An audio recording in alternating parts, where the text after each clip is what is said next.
келген ағайын, қолыма микрофонымды алайын, қуанышыма ортақ боп, қош келіпсіздер ағайын. Өлең айтып сарындайын, тойдың қызығын жалғайын, тойдың сәнін келтіріп, таңды таңға жалғайын. Дос пен туыс көп болсын, дұшпандарыңыз жоқ болсын, махаббат деген ұлы сезім мәңгілік жоқ болсын. Ау ағайын, қораларыңыз толған мал болсын, 15-тен жан болсын, татулығы жарасқан үйлеріңізде сән болсын. Ұлдарыңыз өсіп бай болсын, құлындарыңыз өсіп тай болсын, қыздарыңыз өсіп қылықты, жұлдыз болсын, ай болсын. Дәулеті мен сәулеті жарасқан бүгін Қыпшақ елінде қуанышымызды бөлісіп, арнайы Абай мен Әлиса келіннің тойы құтты болсын деп, яғни Құнанбай әкеміз бен Нағима анамыздың шаңырағындағы той баршаңызға жұғысты болсын.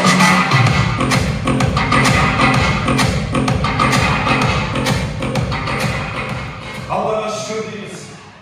Құнанбай әкеміз бен Нағима анамыз ұлын ияға қызын қияға қондырып, немере сүйіп, солардың ортасында әдемі қарпайып, бүгін мінекей Қаратаудың төрінде ағайын туыстың басын қосып, алыстағы ағайынға қатшы беріп, жақындағы ағайынға атшы беріп, бүгін осы тойымыздың куәсі бол деп, бүгін Айсұлтан баламыздың 1 жас толуына және тұсаукесер тойына арнайы келген қонақтар тойы тойға ұласын деп, қыпшақтарға бір жақсылап қошемет соғып қояйықшы.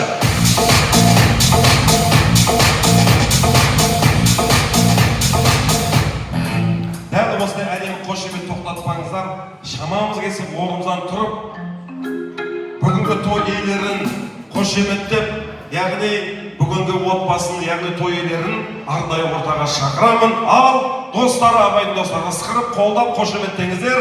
Айсұлтанның ата-апасын, папа-мамасын Айсұлтанның ағасымен бірге ортаға шақырып қабылдаңыздар. Келдіңіздер. Міне Сұлтан бала келе жатыр.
Және Айсұлтанның әжесіне Нағима әжесіне.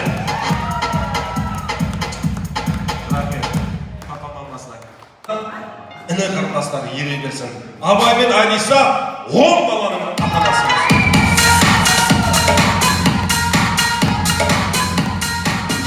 Дұрыс айттың ба, көке? Дұрыс. Тойдың иесі кім десем, балам дейді. Балаңыздың аты кім десем, Абай дейді. Сіздің есіміңіз кім десем, Құнанбай дейді. Қазақтың ұлы ақының есімі бір отбасыда тұр ғой.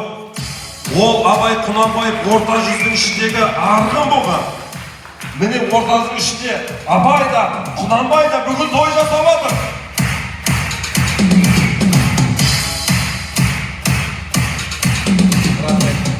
Сіздің еліңіз қандай?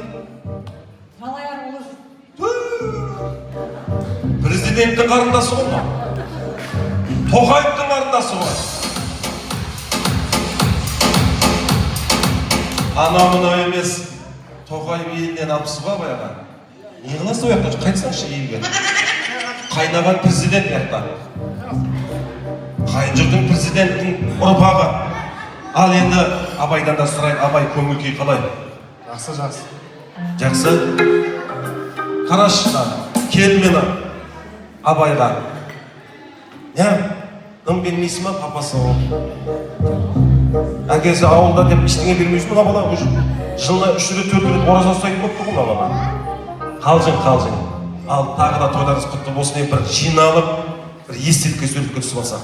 Келіңіздерші, бір естелік қой бүгінгі.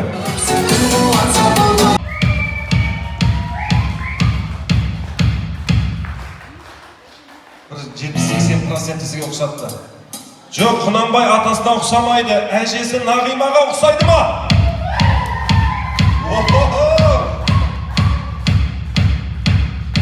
Жоқ, атасына да әжесі де ұқсамайды, әкесі Абайға ұқсай ма я?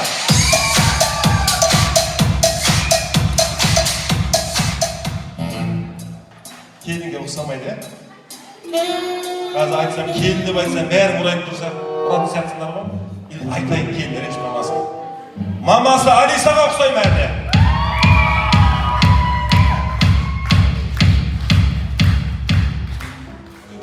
Бәріне ұқсатты бұл. Вообще бәріне ұқсайды екен, Айсұлтан біз ішкілер ешкілерді. Аслан сізге ұқсайды, Аслан сізге ұқсайды. Ойымдамыз, қалжың. Ал енді осы тойымызды бір әдемілеп, ақтілек батамен бастаған жөн санап отырмыз. Сіздердің тойымыздың төрімізді аталы болсын, дастарханымыз аталы болсын деп, бүгінгі тойдың төріне осы Айсұлтан баламыздың Бөрібай атасын және Марыс атасын ортаға шақырамын.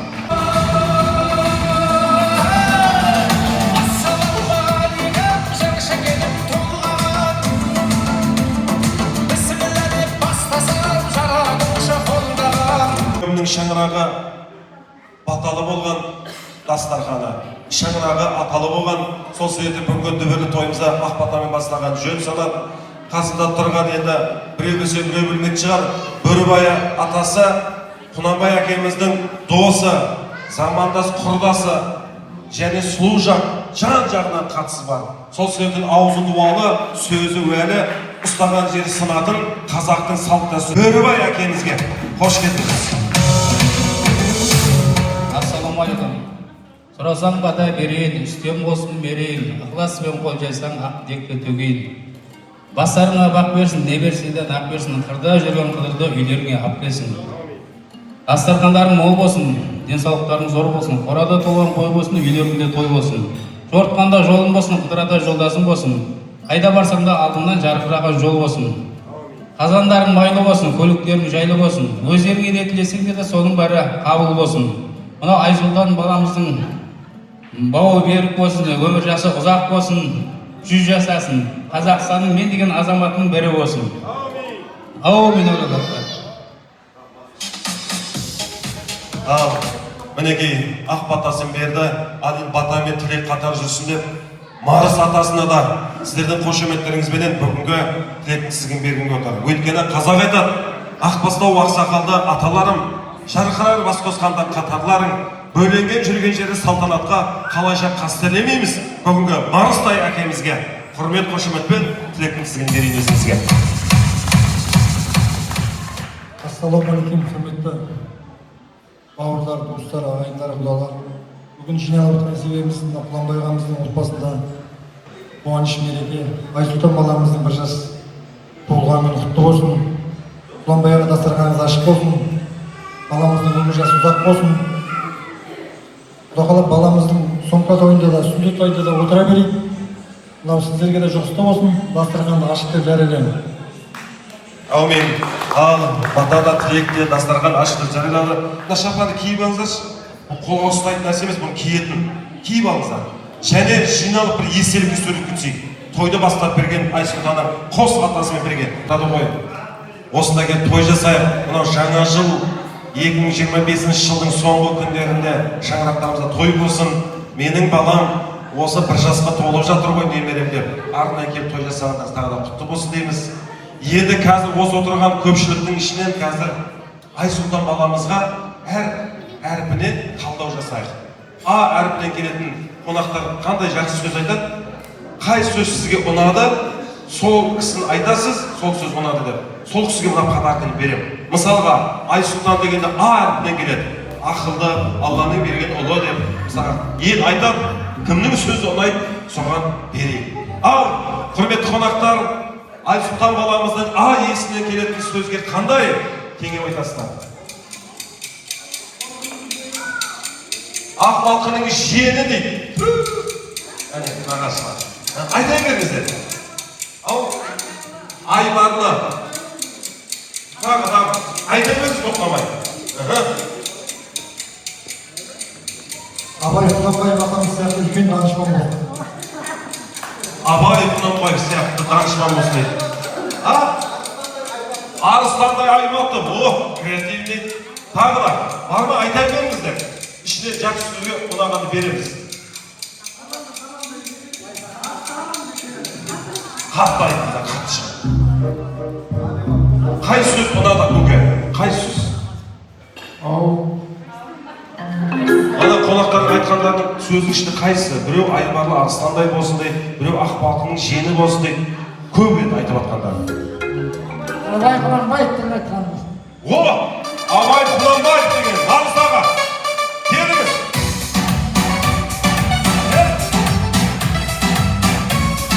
Әне, сіздің айтқаныңыздай болсын. Ұлы ақыршысын тағы да келіп бір сыйлық бер. Енді А әрпінен кейін қандай әріп келеді бізде Айсұлтанда? И әрпі. И әрпінен келетін. Папа мамаларсыңдар ма Айсұлтан? Абайдың достарсыңдар ма? Иманды болсын, дұрыс.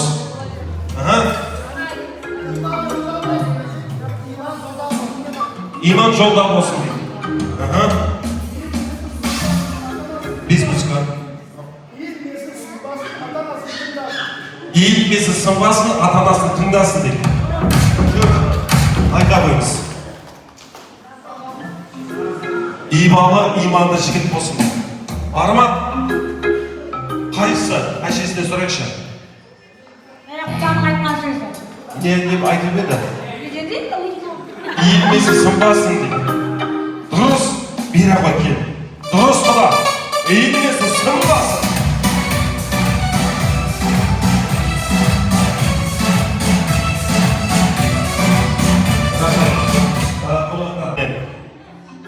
Көп сабырлы. Сымбат жігіт болсын. Мына жігіт дұрыс айтып отыр. Сабырлы. Салихалы ұрпақ болсын дейді.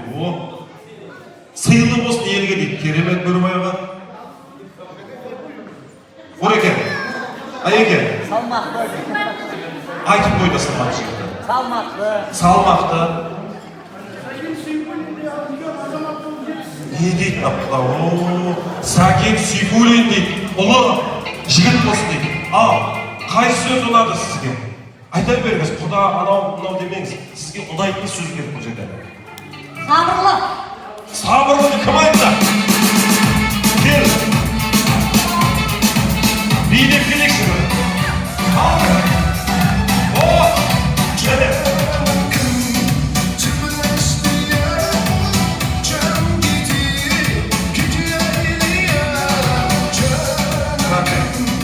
Мен бұл неше беріп жатырмын, сіздердің айтқандарыңыз 40-тың кетті, сы кетті енді.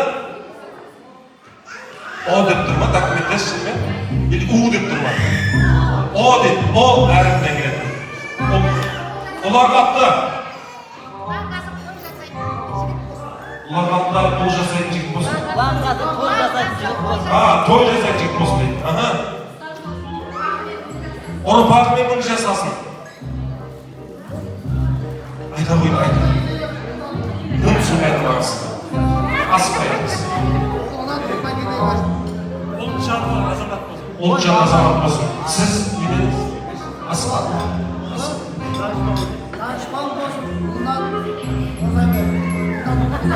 Ол айтылмай ме бұл? Бұл данышпан. Бар ма? Сен айтшы. Ұлтқа қызмет ететін жігіт болсын дейді.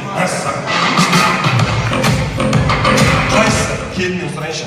Ұрпағы мың жасасын. Ұрпағы мың жасасын деген соған қайсы?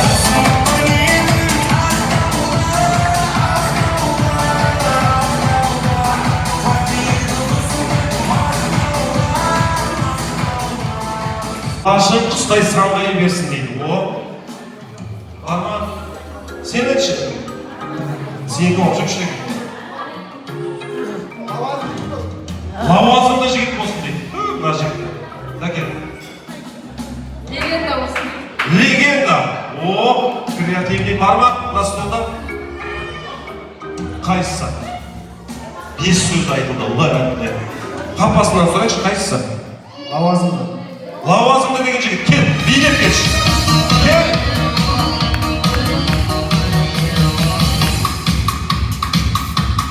Рахмет. Мен білем ғой сен билеп шеш. Доссың ғой сен. Әлі ішкен жоқсың ба? О!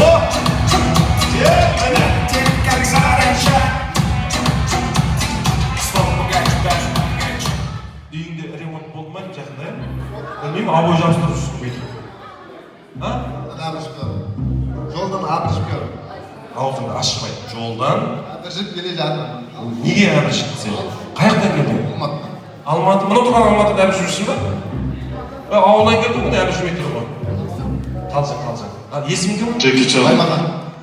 Екі адам сөйледі ғой жерде. Атың кім деймін? Джеки Чан. Нешеуісің деді құратыңыз ба? Баймағамбет деген жігіт екен, ала ғой. Бұл енді Айсұлтан папасы деп есептейміз. Алматыдан келген қонақ. Жайласыңыз. Ал енді. Тыма енді Айсұлтан дегенде Т қалды, Н қалды. Жайлы айтып қойдыңыздар енді. Тыдан кім айтады? Табысты болсын дейді, дұрыс. Айтайын. Талабы таудай болсын.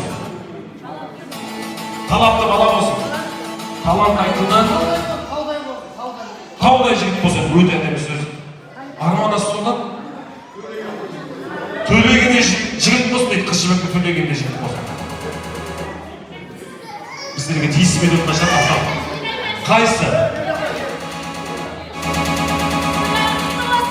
Тойлары құтты болсын дейді. Үн қатшы. Қайсы? Атасынан сұрайшы, осы Т әрпінен қай сөз? 5 сөз айтылды. Қандай? Өзбекше айтайық па я? Табысы болмас деп айтты. Табысы мол болсын деген қонағымыз кім? Биліктесін ортаға. Келіңіз!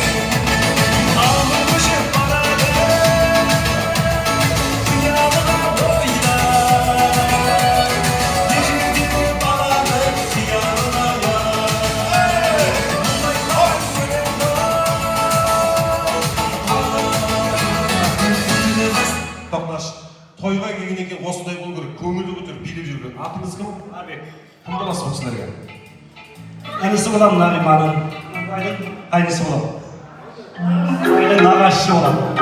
Ал енді өзің тауып оларға. В общем, Айсұлтанға кім боласың? Нағашы. Түп нағашысы боласыз. Дұрыс. Сыйлыққа қарамайды менің. Мен нағашың шыққанда, мен нағашы болғанда, мен нормальный сыйлық беретін. Мысалға деймін, өзім нағашым шыққанда. Абайда келінге қарап тапты ғой. Бәсе, міне нағашының жолы үлкен ғой біз үшін. Опа!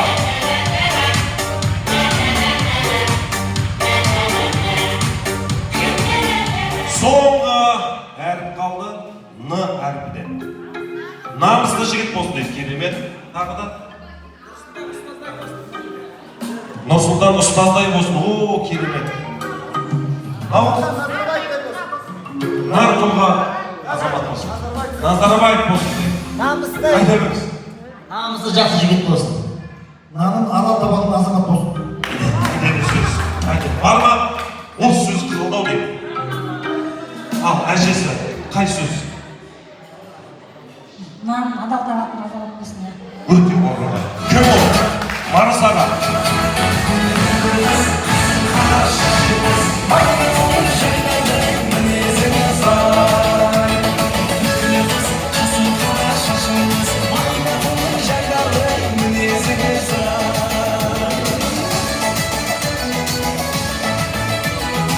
Бауырлар, жыраға.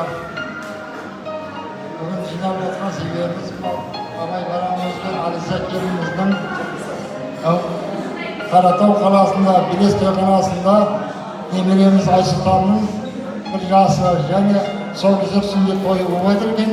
Сүндет тойы құтты болсын баламызға, келімізге. Сонымен бірге осы себепте болып жатқан немерем Айсұлтанға айтар тілегіміз өмір жасы ұзақ болсын, бауыры кең болсын. Ата-анасының адал перзенті болып жете берсін. үлкен оқуларға түссін және үлкен мамандарға ие болсын. Қатарының алды болсын. Және айтар дегеніміз осы ағайынды осы бауырлар елетін күн санап келеткен жаңа жыл баршаңызға құтты болсын. Жаңа жылда жаңа табыс, мол бақыттар келе берсін. Жаңа жылдарыңызды құттықтаймыз. Сөз бергеннен рахмет. Сәлеметсіздер ме? Мына тойымызға жиналған жақын жұрттар, ағайын туыстар, мына ауаның суықтығына қарамай қымбат уақыттарыңызды біздің тойымызға, біздің қуанышымызға бөліп, бүгінгі тойымызға келіп отырсыздар. Баршаңызға рахмет. Өз семьям атынан ризашылығымды білдіремін, алғысымды айтамын. Екіншіден мынау сары шөжем, жүрекшем Айсұлтанның өмірге келгеніне 1 жыл болды міне. Айсұлтанның 1 жасы, өмір жасы құтты болсын, дендері сау болсын. Мына тұсаукесер тойда құтты бола берсін. Өмірге басқан алғашқы қадамы құтты болсын. Алғашқы қадамы тура жолға түсіп, биік белестерге шыға берсін баламның. Балам Абай, келінім Айса, жандарым, міне өздерінің күштерімен бүгін той беріп, міне жақын жұрттарыңды жинап, батасын алып отырсыңдар. Тойларың құтты бола берсін. Нәсіп Құда қаласа бұдан да үлкен той беріп, бұдан да көп халықты жинап, батасын ала беріңдер.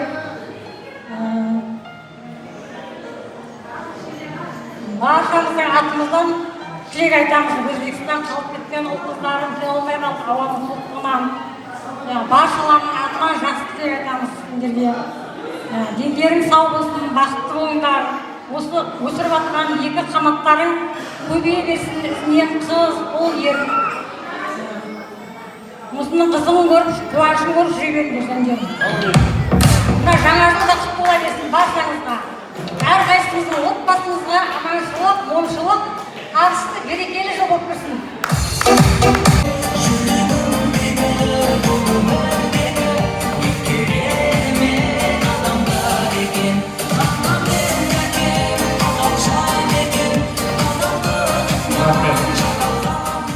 Рахмет.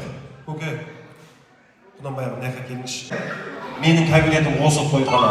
Бүгін мен бастым. Енді кішкене шыдаңыз мен айтқаныма. Қанша жыл болды үйленгендер екеуіңіз отбасын құрғандарыңызға? 5 жыл болды. 5 жыл? 5 жыл ма? Карантинде үйлендіңдер ма? Тойларың болды ма? Иә, болды. Қорқпайды ма қыпшақтар? Енді былай істейік. Мынаны бір қарайтын кісілер бар ма сендер? Ешкімге көнбей ма? Постоянно үйде осындай өсіп бересіңдер ма? Марыс атасына бер болмаса. Қой жылайтын болса бермей-ақ қойшы. Былай істейік қазір. Көне ма? Жыламай ма Марыс атасына? Кішкене мына көмектесіп жіберсеңіздер. Абай мен Анисаның енді бір емін-еркін жүрсін деп жатқаным ғой. Міне Марыс атасын таниды екен. Енді Абай, папаң мамаң саған күнде келе береді. Сағынасың, алыста, барып келу, жақын жер емес, Тараз болса, Шөлдала болса, барып келесің. Мен бағана айтып жатырмыз ғой, ата-ананы бар кезде сыйлау, құрметтеу, бұл хадисте де, біздің салтымызда да бар. Сол себептен қазақта сөз бар, мен айтқан жоқпын осы. Ең бірінші ата-анаңды сыйла дейді. Оның ішінде анаңды сыйла. Тағы да анаңды сыйла, анаңды содан кейін әкеңді сыйла деген сөз бар. Ананың табаның астында не бар?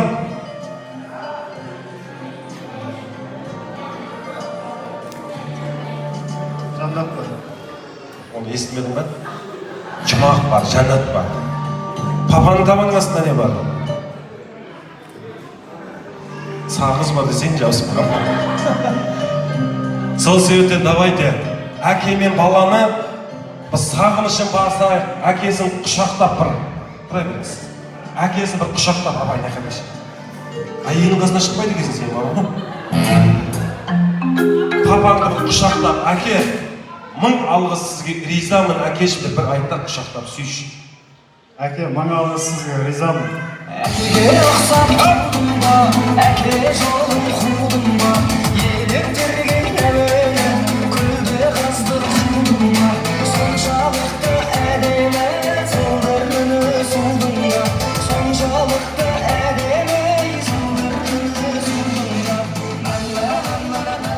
ата-анаға не істесең, балаң соны істейді. Ертең сен де балаң сен құшақтап сүйеді. Менің әкем деп кез келген жерде айта алатын болады.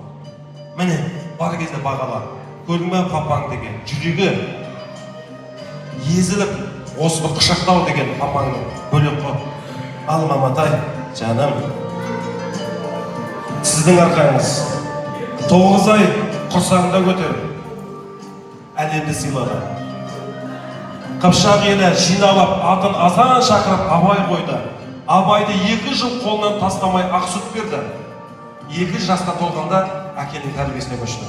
Оған сені түн ұйқың көріп біліп, 5-ке 10 рет алып, 10 рет салып, әлдилеп, сені мазадан да бәрінен қорғаған мынау тұрған ана. Ананың махаббатына мейірімді бөленіп өскен Абай, анаңды сыйла, сүй, табаннан сүйсең де болады. Жұмаққа барасың. Жәннаттық болсын десең. Ал баласы мен анасының. Алажан ойнап күлші тойыңда, болмасын қайғы ойым ойыңда. Бақытым деп бағалай, сен қуанып қаладай, ерекше сый жасайын тойыңда. Ей, бақытым деп бағалай, сен қуанып қаладай, ерекше сый жасайын тойыңда.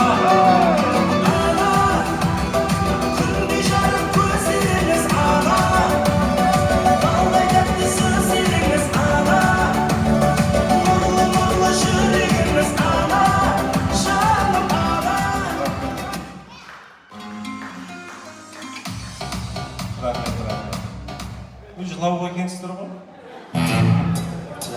Дұрыс, қуаныштың жасы, сағыныштың жасы. Абай, кейбір балдар, әкесіне, анасына звондай десе, контактында ол номер жоқ. Кейбіреулерде сенде бар. Анашым, әкешім деп звондайсың. Мен соны білсін деп жатқаным ғой. Кейбір балдар бар, сыйламай, құрметтемей. Әкесі звондаса, папа уақытым жоқ, қолым тимей жатыр деп жататын балдар да бар қоғамда. Ондайдың қатарында емессіңдер, Аллаға шүкір. Енді келін, ғой. Мен Құнанбайдың, яғни Қыпшақ елдің келіні емес, Алаштың елдің келіні болсын деп, бүкіл отырған ағайынға сәлем салайықшы. Бірінші, Абайдың нағашыларына сәлем салшы. Молодец. Разы болған ойым сәлем салмағына. Кесек кеттің ғой. Басың айналып кетті ма? Әр сәлем салғанында бақытты бол деп жатады. Өз өндеп жатады. Енді бүкіл Қыпшақ елде сәлем. Қош ұмытпақ бол.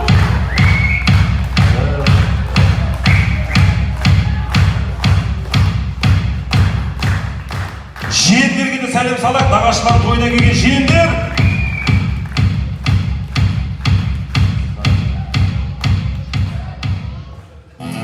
Анадан болды, действительно басың айналып келе, сәл кетсең болды ғой. Басың жерге тиіп алды. Дұрыс, бірақ қазақтың батасын алсын деп жатыр ғой келін, Алаштың келіні осы.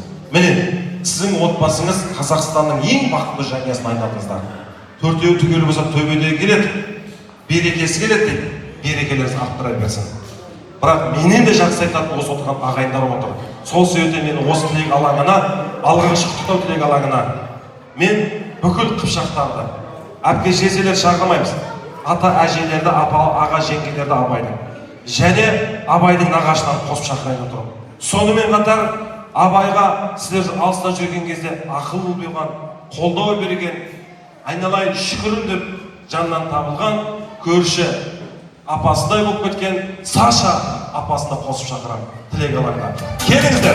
Біздің үстінде Саша апамыз. Дұрыс па? Сіздер алыста жүрген кезде міне Абайым Әлисам деп отыратын. Кейде Әлисаның баласын алып қалып бағытта береді. Дұрыс па Әлиса жаным? Бүгін осы кісі сөйлесін деп тұрған. Той сіздерге Қыпшақ еді. Ал жақсылықты көре білген көз қымбат, орын-орнымен сөйлеген сөз қымбат, өмірдің шалғасы ұл мен қыз қымбат, бәрінен де артта қалған ұрпақ қымбат дейді. Ұрпағы өссін, өнсін деп жүрген аналардың анасы, менің Саша апама қолдық қошеметпен сөз кезегін ұстамын. Міне.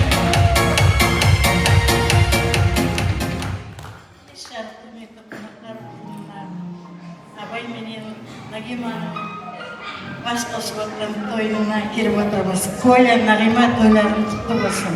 Менің балам Тайнан менің қолымда болды. Баламның жасына жас қосылып, бүгін мына бір жас той болса, не дейді, сүндет той бар. Любой тойларында осындай тойда бас қосып отырайық. Не деймін енді? Қырлардай қызғалдақтап, дірілдеген, қуаныш Коля, Нағима келе берсін қуаныш осындай күлімдегенде. Бүгінгі жайған дастарханың 4-7 гүлге толсын, ортасы нұрға толсын. Осы қауымменен бәр тойларында тойға ұласып, мына бүгін менің бұлбұлдай сайрап тұрған бауырым өте әдемі тойды басқарып жатыр. Өте жақсы, құтты болсын. Тойларын тойға ұласайық. Күнде самсасын жеп жүрген шығарсың, ә? Қалжың. Ал! Болсын, денсаулығы мықты болсын шақалақтың. Бір жасы. Құланбай, тойларым болсын, алдымен сендерге құтты болсын ба. Өмір жастарым ұзақ үлкен, апа, әже болып жүре беруді нәсіп болсын Алла, немерелеріңде, шөберелерің шерді. Осын не деймін, мұна әнім артымыз бағыма қара. Құланбайды айтылды, Абай, келін екеуің бақытты болыңдар, өмір жастарым ұзақ, денсаулықтарың мықты болсын, шөберлі үлкен, не болып жүре беруді Алла нәсіп етсін. Аталарың 80-90-ға шыққан еді, оған да шығып, Құланбай екеуің, мына немерелерін ертіп жүрді. Абай да соған еріп, мына келін екеуің, үлкен келін болып жүре берсін. Немересін сау кезер. Иә, бір жас. Жандарың құтты болсын, немерелерің көп болсын. Өзбекстан, Қазақстанның ортасында жылда келіп жүре беріңдер. Абай әлісің, жандар бақытты болыңдар. Қыздарың көп болсын, жаңа айтады 10 шақты болсын. 10 шақты болсын. Қыздарың 10 шақты болсын. Қыздарың 10 шақты болсын дегенде барлығы құтты болсын. Екен күздің, мұны Құланбайдың Абайжанның алдағы азамат бапкерді үй сайын әрі балдарының бір жасын және сол өтер тойды өткерейін деп жатыр екен. Сол тойлары құтты бола берсін, дендегі сау болсын, әрқашан балдарың бақытты болсын. Әйгізімнің Абайжанның ең сау болсын. Қызды өсіріп, елге елеулі қалалы азаматтардың бірі болсын. Менің Айгізімнің үйі болып, осылардың қызықтарын көріп қызығына қоймай, күліп ойнап жүре берсін. Әрдайым оларға бақыт тілеймін. Біздің мына жиенім Нағиманың, мына күйеу бала Құланбайдың немересінің несіне келіп отырғандар бір жас тойына. Балдар бақытты болсын, өмір жастары ұзақ болсын. Әрқашан осындай үйлерінде той бола берсін барлығын. Келатқан жаңалықтарың құтты болсын. Міне, жиен қыз Құнанбай, немерелеріңнің бір жасы құтты болсын, денің сау болып осылардың қызығын көріп ортасында жүре бер. Келін, жаңағына балам, сендерге де құтты болсын. Дендерің сау болсын, өмір жастары ұзақ болсын, балдарың қызығын көріп жүре беріңдер. Нарбек нағашысы. Абай, Нарбек нағашы бүгін тілегін айтады, құттықтайды, және бір жылқы атайды. Нарбек жиенде атаған бір жылқысы Абайдың алдында бір үйір жылқы болсын. Сондай нағашы бол. Қош келдің нағашы. Ассалаумағалейкум. Құнанбай аға, Нағима әпке, тойларыңыз құтты болсын. Мына немерелеріңізді бір жасқа толған туған жылы құтты болсын. Дені сау, азамат өссін. Абай жиен, келін, еншілерін алып шығып, халыққа той беріп жатыр екенсіңдер. Бұдан да үлкен той беруден тілектеспін. Міне жиенім, сен байсың. Алла саған әке-шешеңді алдында ойнап тұрып жүрді. Сен байсың. Аллахым сендердің әке-шешеңді алмасын. Қызықтарыңда жүрсін. Азғандай қадарыңыз бар. Сенің атынан тапсырып орсақ. Қазір.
билеп шықсаңызшы кішкене бір.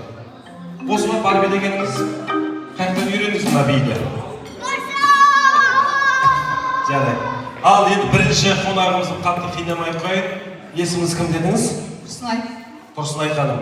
Мынау Қазақстанның қай қаласы? Есік қаласы. Әрине дұрыс. Есік қаласы.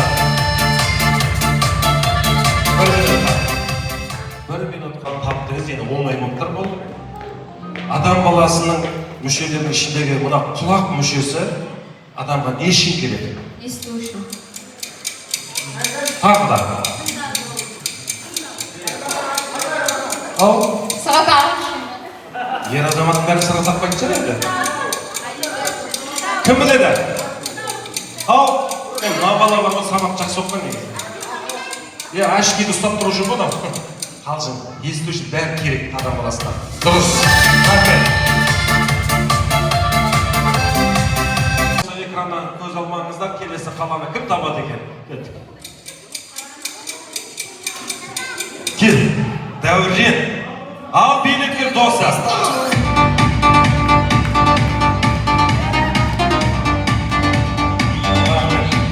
Мынау деген тоқтай тұр. Мен бұл жігітті жақсы танимын. Үштөбенің жігіті, өздеріңіздің бауырларыңыз.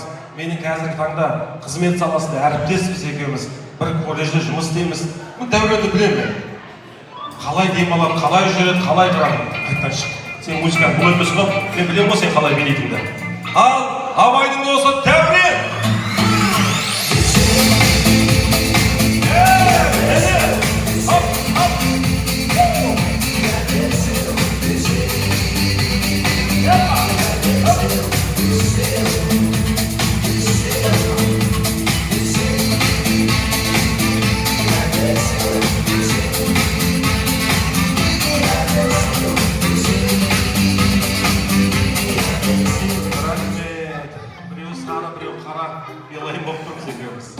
Ал, Дәурентай, бұл қай қала? Сарыағаш. Әрине, Саялы Сарыағаш қаласы. Рахмет. Тұра тұрыңыз. Десек, таныстыршылығы жақсылар. Бұл колледжде көке, ағылшын пәнінің мұғалімі, ұстаз. Қошемет деп болыңыздар. Ағылшын пәнінің мұғалімісің ғой. Абай досыңа ағылшын бір тілек айтшы. Hello everybody. I wish you all the best wishes in the world. Thank you. В общем, бұлай дейді, Абай досым, тойың құтты болсын, Айсұлтан аман болсын, 100 жасасын, менің атынан бүгін до конца тұрам дейді. Дүниедегі барлық жақсылық тілеймін. Thank you.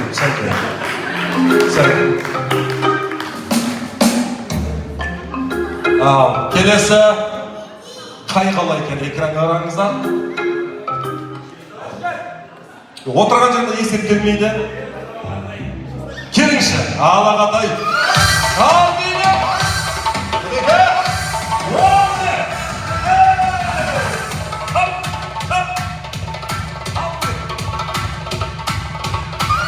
Қошемет.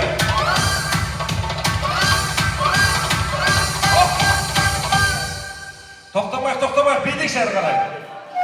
Ал кет.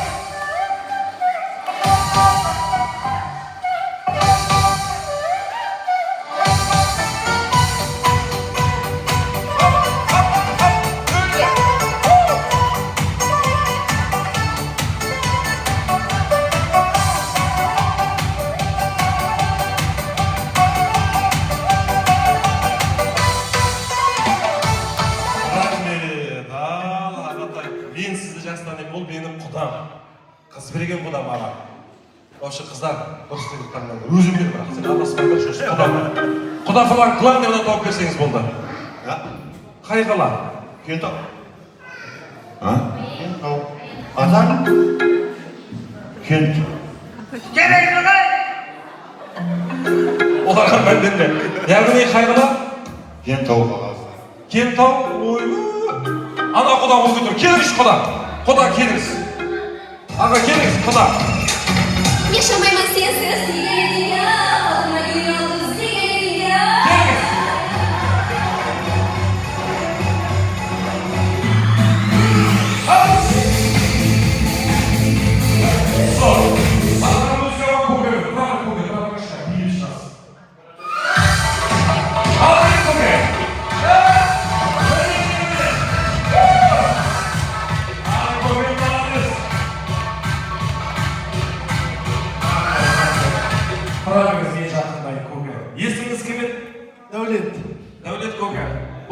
Қазақстанның қай қаласы? Атакент. Атакент дұрыс. Рахмет. Көке, құда. Алыңыз. Өз қолыңызбен құдаға беріңізші.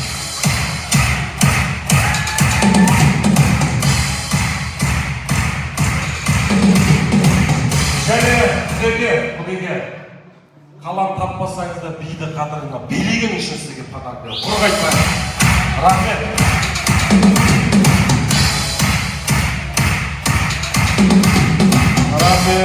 Біздің үлкен құрметті қонақтарымыз өте жақсы атсалысып отыр жастар. Давай. Енді осы қалаларда, Қазақстанның барлық қалаларында мына әндер хит болды. Әлі де хит болып жатыр. Қазір музыка қоямыз. Егер сол әнді кім тапса, қолды көтеріп билеп ортаға шығасыздар, бір шумағын орындап бересіздер. Маэстро. Кел құда. Бірінші көтерді. Ал билер.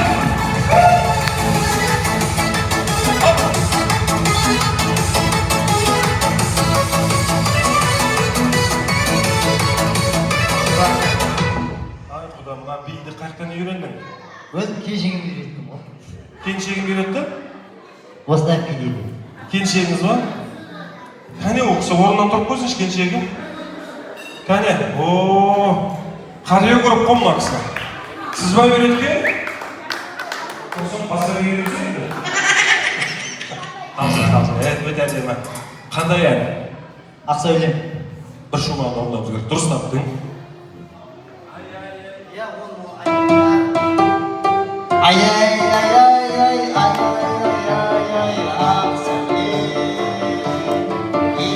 сенің жақсы әнің болайын,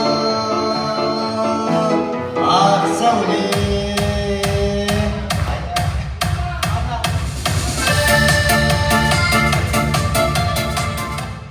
Мына ән бітшін шығады ғой негізі. Бір сұрақ қойайын. Әнді таптың, енді орындау басында сәл қателіктер болды. Біз құсаған асаба тамадаларда не болмайды? Ешкім айтпасын, өзі айтсын енді. Таппаса сіздерден сұраймын. 3 шанс беремін, айтып көріңіз. Тамада, яғни біз асаба, тамада дейміз ғой енді. Не болмайды бізде? Кемшілік болмайды. Кемшілік, адам боласы жоқ, бізде де болады ол кемшілік. Ешкім айтпасын, біреу кетті, 2 шансын қалды. Ойланыңыз, табыңыз. Тамада, асабада не болмайды? Ой, құрсын. Ұяламыз біздерді. Соңғы шанс. Или әйелмен ақылдасып бересің ба? Бар ақылдасып. Ой, бұл шашқа!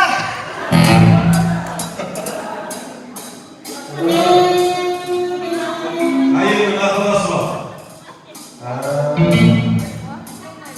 Болды ма? Тұрсын жема ғой әйелмен ақылдасып. Бала сұқсап тұрсын ғой қастағы. Кеді ғой құда. 1, 2, 3, бітті уақыты кеді ғой. Бүкіл стол болып не айтты саған? Тамада, асабада не болмайды? Кемшілік болмайды. Өләй деп. Айтқандарың дұрыс айтқан жоқ, бітші. Кім біледі? Пожалуйста, қол көтеріп айтсын, подарка беремін. Тамада, асабада не болмайды? Официанттар, кім айтады? Уақыт болмайды. Шам аузында. 4 сағат той басқарып, қалған уақыт жетеді енді. Ішуге болмайды? Көке, ішеміз біз.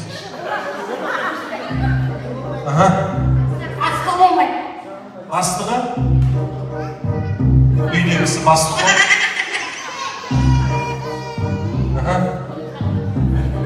Білмейсіздер ма?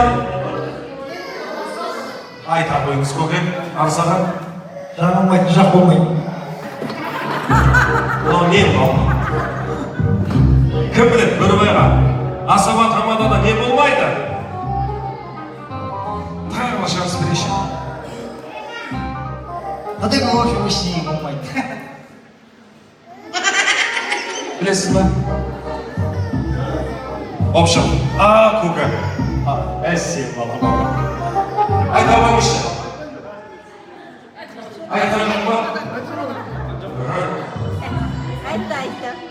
Yok айтайын. Асабада не болмайды? Асабада тұрақ қой қаламайды. Аша кете береді. Сосын тұрақты бір несі жоқты. Мен шақырсам маған, сіз шақырсаңыз сізге, сосын тұрақты той қаласы болмайды.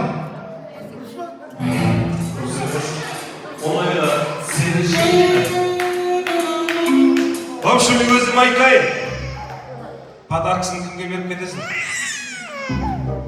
В общем, тамада, асабада не болмайды? Бізде, құрметті ағайын, жаман сөз, жаман тілек болмайды. Біз той болса екен, жақсы сөз айтамыз, жақсы сөз жүреміз. Сол болады бізде, жаман сөз болмайды. Но менің атынан, от меня, подарка жаңа жылыңмен. Ал келесі әнге назар аударыңыздар, келесі ән. Музыка. Кел, Алматы. Ей, малаз, абайдың аты. Биде. Хоп, хоп, хоп, хоп.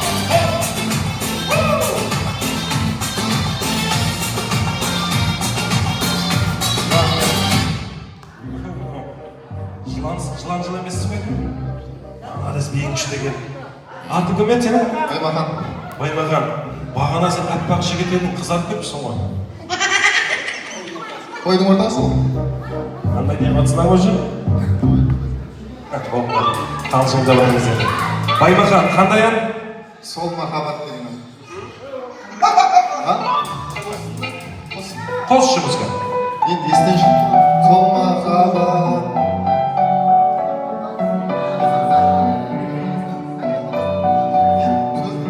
Махаббат ән дұрыс. Кім орындайды бұны? Илхам ба біреу орындайды. Әрине, білесіз ба? Кел, кел. Ал билегеңіз.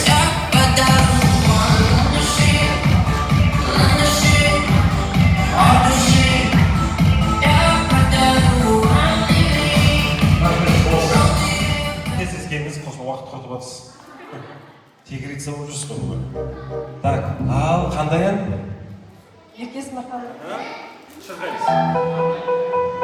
Жүректегі сезімді айта алмасам несіне, бұл махаббат, бұл махаббат.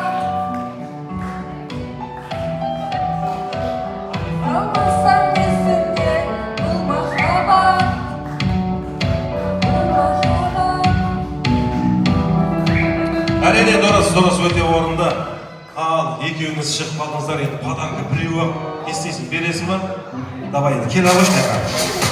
В общем, енді екі кісіге подарка біреу, енді бірақ қана сіздерге шарт қоямын. Абай мен Алисаның тойы ғой бүгін, е? Досысыз, сіз кім боласыз? Не важно, бұл мақұл. Так, енді бітеміз. Қазір рэп оқимыз, музыка қойылады. Рэппен Абай мен Алисаны тойымен құттықтап. Кім жақсы айтады, соған подарка беремін. Кеттік. Йоу, Абай, Алиса. Бүгін Айсұлтанның бір жас туған күні құтты болсын. Жүзге жеке берсін, әрқашан жүректен көріне берсін. Йоу, О, молодец! Баймахан, әдемі. Ал сізге де осындай шарт қойымыз, басқа музыка қойымыз. Ал сізді тілек тұрастырып құттықтаймыз.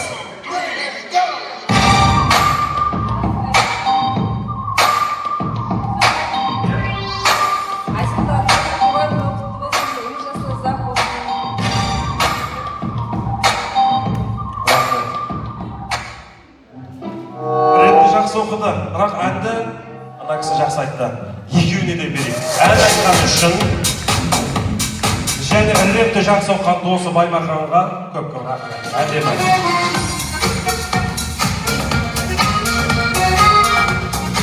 Ал енді екі әнді тапқан қонақтарға подарка. Келесі әнді кім біледі екен?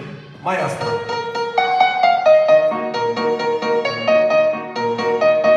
Ал, келе абай достар.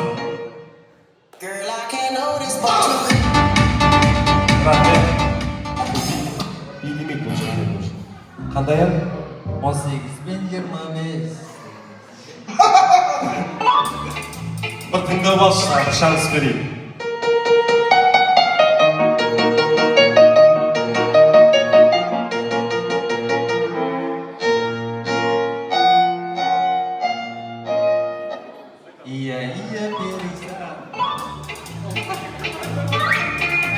Söz естіген жоқ ше.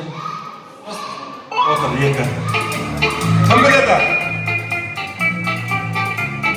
Жарайды, бұл әнді ешкім білмеді, келесі әнге кезек берейік. Ал ешкім білмеді ол әнді, келесі ән.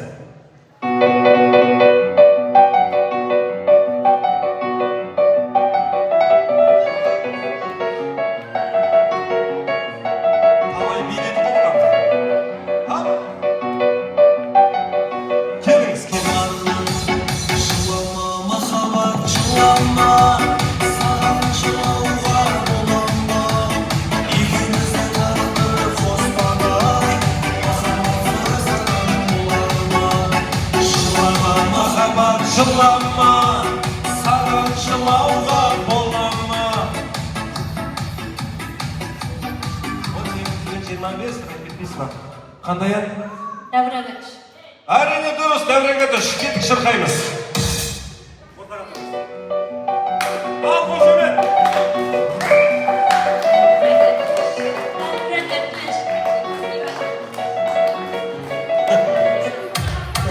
Өзбекше қазақша айта ме? Қазақша айта беріңіз. Есіміңіз кім еді сіздің? Венера. Венера, айта беріңіз. Білесіз ба жалпы? Аш күлмеңіз, күлсеңіз көзіңіз көрінбей қалады екен. Білесіз ба? Кім біледі? Дәбірәге түш, дұрыс ән. Кім біледі? Өзі ойнасын дейді, жесінің ба? Шақырат бірге дейікші дейді, жесемекіміз.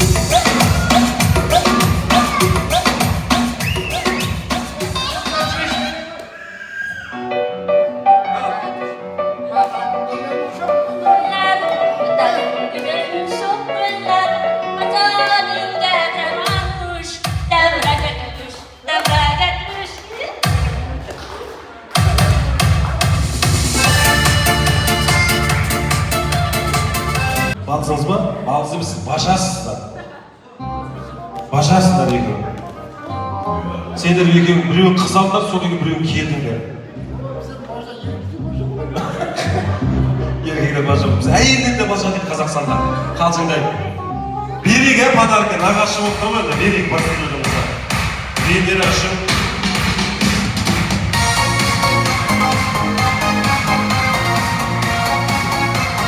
Ал енді соңғы бір әнді осындай кім біледі екен бұл әнді?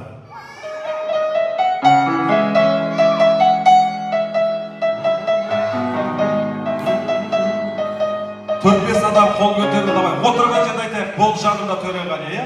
Кеттік. 1, 2, 3.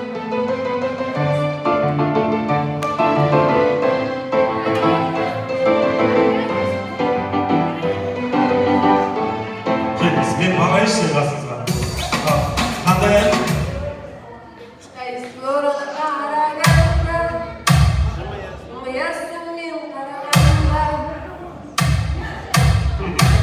Өлең бош жаттамайды кезде тоқтайды. Жақсы, бері абаңыз, апарып бере салыңыз, сыйлықты. Ал енді осы тойда... 5 қыз. 5 қыз, неше ұл? 5 қыз. Тек қыздар ма? Онда алдау екен.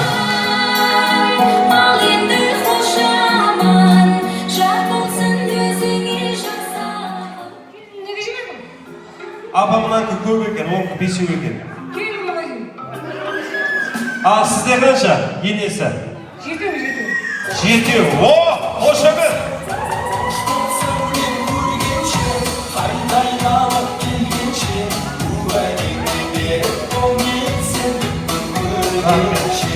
Қаншадасыз қазір? Жасыңыз қаншада? 70. Нешеуі ұл, нешеуі қыз? Тоқпайды. 3 ұл, 4 қыз.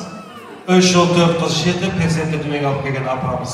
Ал, Бесеуі бар екен? анада 5, анада 6. Тойдың 3-еуі ма? 4-еуі ғой? Керек жоқ. 7 басысы. Сізде шапа? Менде 8. Hoş bol bakıpız Dimay senin baraman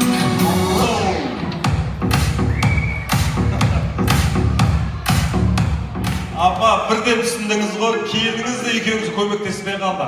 8 баланы алып келген апама бір қошемет.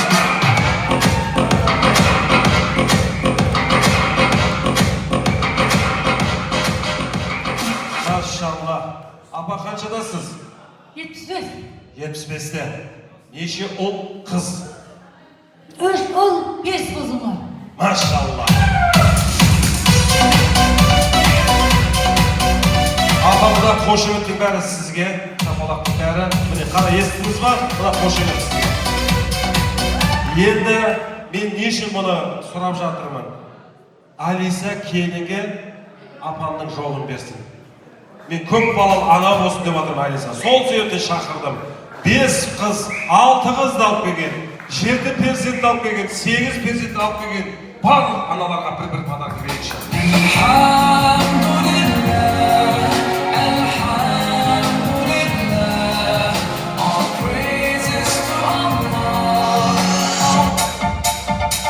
Себепші мына Женімай Сұлтан. Құнанбайының ата әке Асқардау дейді. Ана бойындағы бұлақ дейді. Бойындағы бұлақ дейді. Бала ортасындағы құрақ дейді. Не Абай балаларының бірінші қадамы тойы болып жатырған. Тойлары Құнанбайға құтты болсын. Іңгәлатып шығарған өмірінің Айсұлтан жен бір жасқа толған күнім. Тойларың тойғаласын. Тойларың Алиса қызым, Абай баланы, ақ түйенің қарны жарылды ғой, міне бүгін. Тойларыңыз тойғаласын, дендеріңіз сау болсын. Тойды жасап атқарып барасың елдан бала. Тойды жасап өткеріп барасың елдан бала. Тұлғасың, Тамадасың, Қаратаудан жекесі шыққандара. Өнерің өрге жүрсін, әрқашанда өзіңе пана болсын. Қыдыр баба, ендеріңіз сау болсын, тойларыңыз тойғаласын, науғаш тойларың. Ал енді Айсұлтан баламыз қыпшақтарға ұқсаса, Қаулан атасындай батыр болсын. Егер өзінің нағашыларына ұқсаса, ақбалқыларға ұқсаса, мен сияқты бір елді басқаратын басшы болсын. Мен Өзбекстан елінде 40 жыл бір елді басқарғанмын, үлкен бастық болғанмын. Менің жолым берсін Айсұлтан женіме. Аумин, айтқаныңыз келсін көке, берген батаңыз қабыл болсын. Әрі қарай нағашылар тілек жалғастырайық. Қош келдіңіздер. Саламатсыздар ма? Құнанбай құда, Нағима құдағай, құтты болсын. Алисажан, Абайжан, не Айсұлтанның бір жас еке, жасына жас, өмірі ұзақ, енді сау болсын. Сау бесер тойда құтты бола берсін. Баршаңызға жаңа жыл құтты болсын. Сіздерге де той құтты болсын.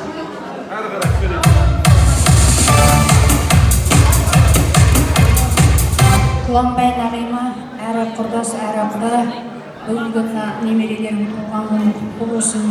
Жасына жас қосыла берсін. Үлкен азамат болып өсе берсін. Ана папасының көз қуанышы болсын. Әрі бүгін тұсау кесейіне отырға, әрқашан жолы ашық болып, жүгіріп жүре берсін. Мендейім осы отбасында жақсылық көп болсын, той-тойға ұлассын.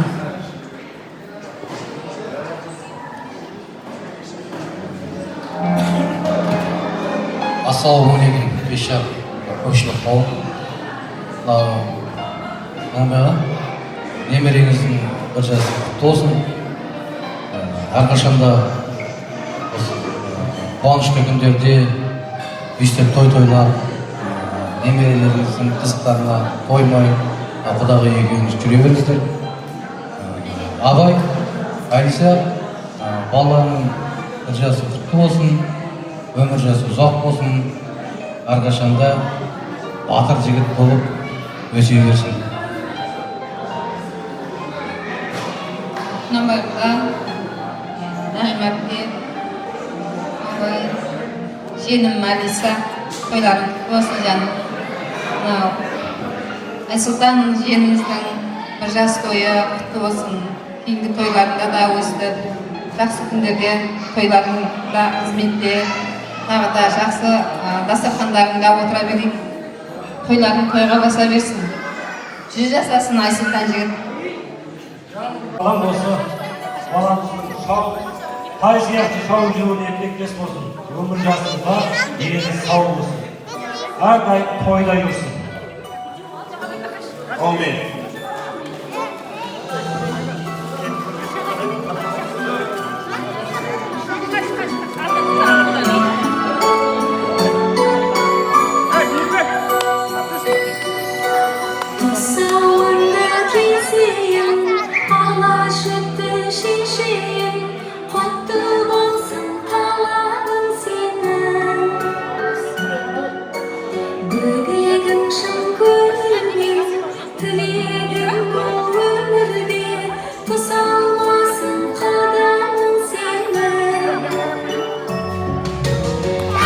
Al, siz böyle de özünüz bir olsun diye kesesiz mi?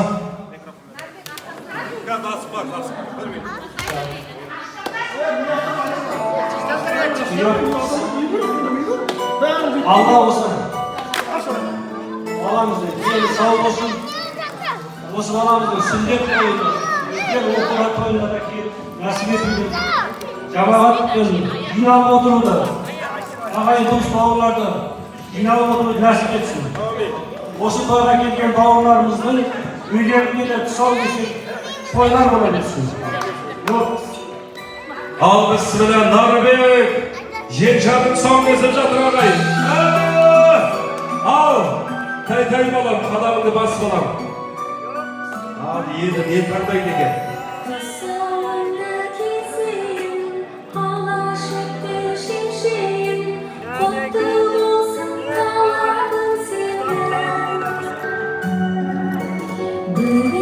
Oo, mikrofon!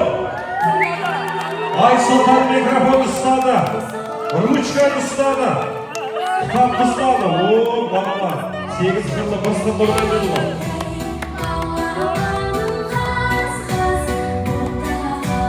Naribek Nagaş көтеріп алшы. Құдай қаласа бірінші микрофон ұстады. Төремені төрені. Қайрат Нұртас секілді. Әнші болсын!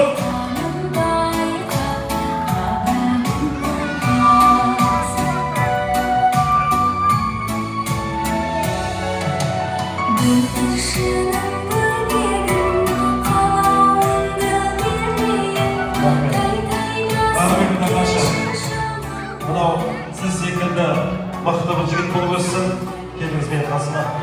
Ал көрімді баламызға Bir Allah atап отырыппыз. Алла қаласа осы баламыз шөл далаға көшіп барайын деп отыр екен. Сол Аллахтың сауып сүтін ішіп, азамат болуына тілектеспін. Рахмет. Жоқ, жаңағы қобалжы бокседі лақ деп қойды деген серге ғой, ә? İşletin, yekşileti, sütleten, ben kaydan üretim işletin. Kımbat para dayağı. Ha, kımbat para dayağı. Sen şöyle olan kuş parayı düşsün var? Ne oldu, Karato'da su çıkmasın mı? Жұмыс сол жақта ма? Қаратай елдің облыс центрі болады 5 жылдан кейін. Кіре алмай қалма? Айтып берген заман. Нағашысының қасына баратыр, дұрыс. Жиынды сізге тапсырамыз ба секілді. Ал Нарбек нағашының берген батасын тілеген қабыл болып, Айсұлтанымыз елдің азаматы болып, жаңағы микрофон ұстаған секілді әнші болсын. Құнанбай, Айсұлтан, Абай ұлы қазақтың мықты дарынды әншісі болсын.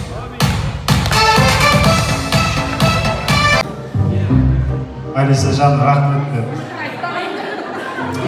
Алисан айтпаған ой ма? Бір шай тамақ тасыды ма түн? Қалжың. Ау? Күнде апарып көрдің ма шай тамақ? Кел, бірге тыңдашы. О, міне. Отағасы ұстайды екен ақшаны. Молодец. Кел. Астынан шық. Енді бұлай істейік. Мына тұсауын кестік. Ұқсат етсеңіздер, біз енді әрі қарай бір тілек жалғастырайық та, сосын би берсек деп отырмыз. Ортаға Абайдың әпке жезделері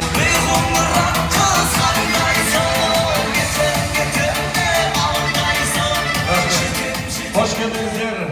Әпке жеселер және нағашының тойына. Қазақстанда праздник көп, мереке көп. Және біздің басшымыз әрбір кісінің еңбегін бағалайды. Кеше ғана Тараздың төрінде сіздің ағаңыз Қасым-Жомарт Кемелұлы Тоқаев әулеті жеріне келіп біршама адамдарды марапаттады. Соның ішінде Талас ауданынан, Қаратау қаласында біздің мынау инвестор компанияда қызмет ететін менің туған ағамды президенттің қолынан 3-ші дәрежелі еңбек даңқы деген орденмен президенттің қолынан орден алған болатын. Ал оны бір жыл бұрын ағамыз алтын алмасында қызмет етіп жүрген кезде тура осы 3-ші дәрежелі еңбек даңқы ордені 24-ші жылы міне сіздің жеңгеңіз алған болады. Бір қошеметтен қойыңыздар. Бұдан асқан орден даңқ жоқ. Еңбек даңқ ордені иесі Қыпшақтардың жеріне той құтты болсын.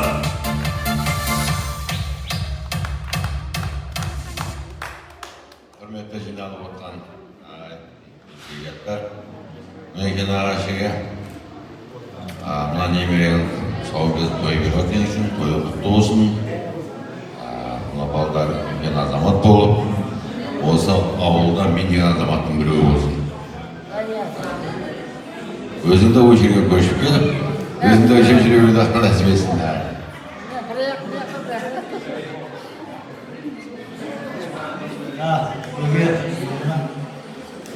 Тойларыңыз құтты болсын, тойларыңыз той болсын. Абай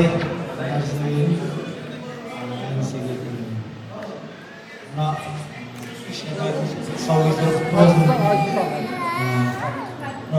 Тұсауы Нарбек кезіп отыр ғой, Нарбек кезіп жаман болмайды негізі.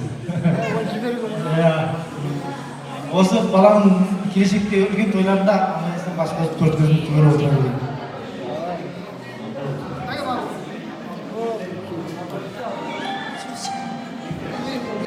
Қалай армысыздар, алыс жақыннан келген қонақтар, келген аяқтарыңызға гүл бітсін. Рахмет осы Құлекең менен Нағиды, Абайды, Алисаны сыйлап келгендеріңізге. Міне бүгін үлкен той, үлкен қуаныш. Бұл қуаныштың себепшісі Айсұлтан.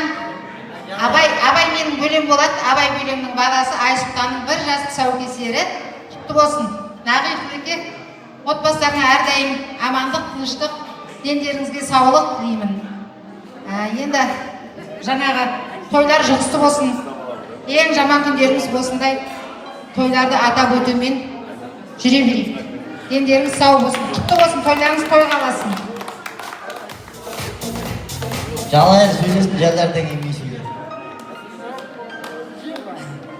Абай нағашы, Нағим әпше, Абай Алиска, Айсұлтан қонағымыздың бауы болсын, үлкен азамат болсын, Салиха перзент болсын, ата-анасына, еліне қызмет ететін азамат бола берсін.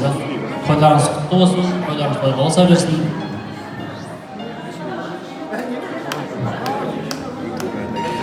Ассалаумағалейкум, Құлекең қауым, Құланбай аға, жеріміз, Нағиды, Башамыз, баламыз құтты болсын. Абай тойымыз құтты болсын, той-тойға жалғасы берсін. Осы азаматшаның алдағы тойлардың бәрінде біздер осындай тойымыз құтты бола берсін. Дендеріңіз сау болсын. Осы семьяда әрдайым той болсын. Жеңдердің атынан сыйлым.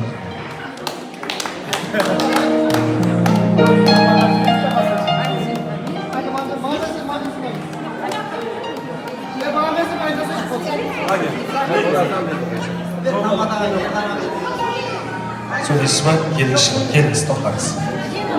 Kesin işe, ortağa шығыңыз. Жиен ба? Деп қалдым, себебі мынақсы, бай сияқты да жиендеріңіз. Тұрысына қараса, қолына браслетке қара. Қол алтын да жиенді. Есіміңіз кім? Жұлдыз. Қайықта тұрасыз? Таразда. Таразда? Қызмет? Үйде. Үйде? Қанша баланы? 5 балам бар. Қандай неғып шығады? Сол туғанда ұялмағанда, сол неғып ұялып қаласында сол кезде? Мына кісілер нағашы ма? Иә. Нағашы. Нағашыны сыйлаймыз ба? Сыйлаймыз. Нағашы сыйлаймыз. Осы отырғанның бәрінде нағашысы бар. Нағашының үйіндегі келінге бір сақинаны тақып кетсе қалай болады екен? Иә. Айттым ғой, алып түседі, уайымдама Алиса деді. Ешкім алып тақпай жатыр дейді да. Міне берем деп жатыр. Бірақ тақпаса да алтынның ақшасын алып келіп отыр. Қазір граммы 54 мың теңге. Жиен Жұлдыз сөйлесін. Қош келдің Жұлдыз.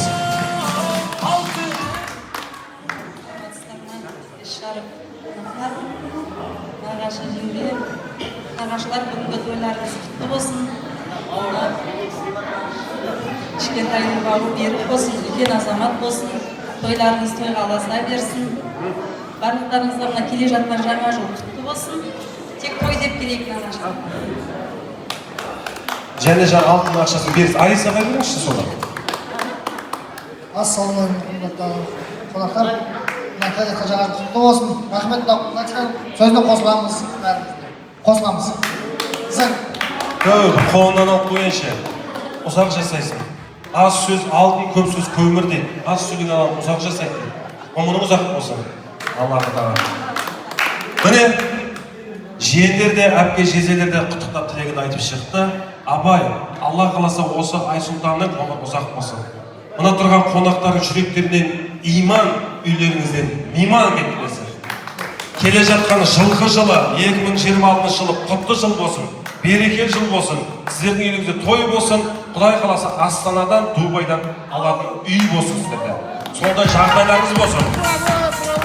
Жоқ дегені, тым жоқ дегені, мына кісі сияқты алтыныңыз көп болсын. Суретке сүйекші естелікке, суретке түсіп алыңда сосын қатарға береміз.